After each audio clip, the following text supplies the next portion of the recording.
ان الحمد للہ والصلاة والسلام علی رسول اللہ اما بعد۔ تکبیرات ذی الحج کی ابتدا سے لے کر 13 ذو الحج کے آخر تک کہنا شرعی عمل ہے۔ اس بارے میں ارشاد ربانی ہے لیشہدوا منافع لہم ویذکروا اسم اللہ فی ایام معلومات، تاکہ وہ اپنے فائدے کی چیزوں کا مشاہدہ کریں اور مقررہ دنوں میں اللہ کے نام کا ذکر کریں۔ سورۃ الحج آیت نمبر 28۔ یہاں ایام معلومات سے مراد عشرہ ذو الحجہ یعنی ماہ ذو الحجہ کے پہلے 10 دن ہیں، اور دوسری جگہ فرمانے باری تعالی ہے وَاذْكُرُوا اللَّهَ فِي أَيَّامٍ مَّعْدُودَاتٍ، اور گنتی کے چند دنوں میں اللہ کا ذکر کرو۔ سورۃ البقرہ آیت نمبر 203۔ یہاں ایام معدودات سے مراد ایام تشریق ہیں۔ مسند احمد میں حضرت عبداللہ بن عمر رضی اللہ عنہما سے مروی ہے کہ رسول اللہ صلی اللہ علیہ وسلم نے فرمایا، کوئی نیک عمل کسی دن میں اللہ تعالیٰ کے ہاں اتنا محبوب اور معظم نہیں جتنا ان 10 دنوں میں محبوب اور معظم ہے۔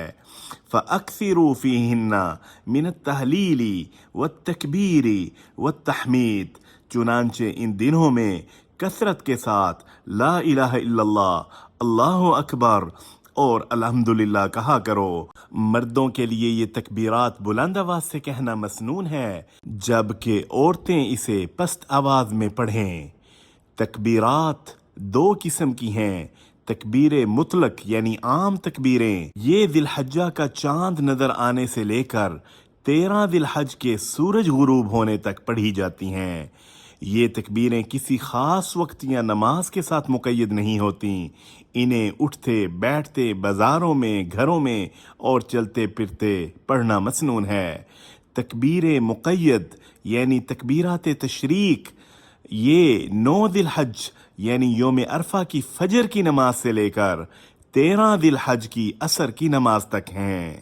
امام بخاری رحمہ اللہ نے اپنی صحیح بخاری میں معلق سند کے ساتھ ذکر کیا کہ حضرت عبداللہ بن عمر اور حضرت ابو ہریرہ رضی اللہ عنہما عشرہ ذی الحج میں بازار جا کر تکبیرات کہتے تو لوگ بھی ان کی تکبیروں کے ساتھ تکبیرات کہتے۔